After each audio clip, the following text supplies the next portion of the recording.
December 30th, John Smith. When you are committed to a cause, that cause might cost you. When John Smith first landed in Guyana, the governor demanded to know his intentions. Smith said he wanted to clearly preach the gospel to the slaves, to teach them the Christian catechism, and to teach them to read it for themselves. But the governor said, "If ever I find out that you have taught a slave to read, I will send you out of the colony immediately." But Smith went ahead and he taught the people to read. He taught them the gospel. Many of the slaves risked severe punishment to sneak away and hear Smith preach, and his church got bigger and bigger. That kind of success made many of the slave owners nervous. They were against any kind of instruction for the slaves, anything that would be an investment in their lives and make them think they had power. The slave owners thought it was dangerous to make slaves their Christian brothers. The slaves would see themselves as equal to the slave owners. They would resist their harsh working conditions, or worse, seek freedom. That would cut into the slave owners' prosperity. They wouldn't stand for that. When the slaves did rebel, the slave owners tried to cover up the true reason for their rebellion, which was that they had treated the slaves cruelly. The slave owners blamed John Smith for provoking the revolt, and they took legal action against him. During John Smith's trial, 49 witnesses stood up and testified against him. Since he had refused to fight against the slaves, the prosecutor was eager to show that Smith opposed slavery and was guilty of inciting the rebellion. John Smith confessed to the accusation. He was definitely against slavery. He said that if it was a crime to hate slavery, then some of the best men in the world were guilty.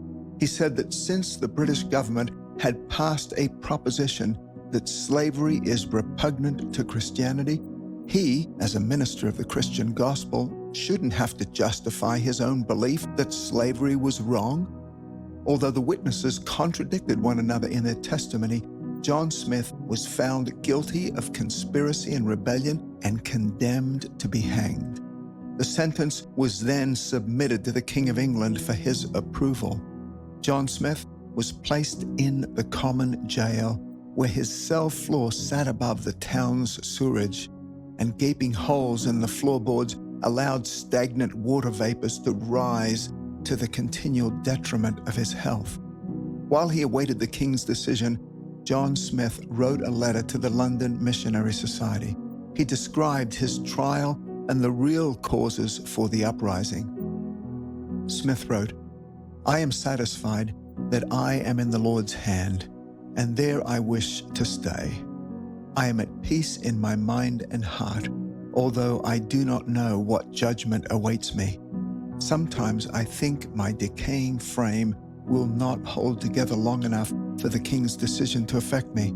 Indeed, I often feel anxious for the period to arrive when I shall inhabit a house that is not made with men's hands." Like the Apostle Paul wrote, "For we know that if the earthly tent we live in is destroyed, we have a building from God, an eternal house in heaven, not built with human hands."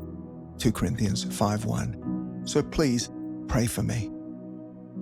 Back in England, the charges against Smith were dismissed, but his severe suffering had already come to an end by the time the news arrived. John Smith took up residence in his new home, the one not made with human hands. What about the calling God has placed on your life? Are you faced with opposition? When you are committed to a cause, that cause might cost you. As Ephesians 6:10 tells us, "Nevertheless, be strong in the Lord and in the strength of his might."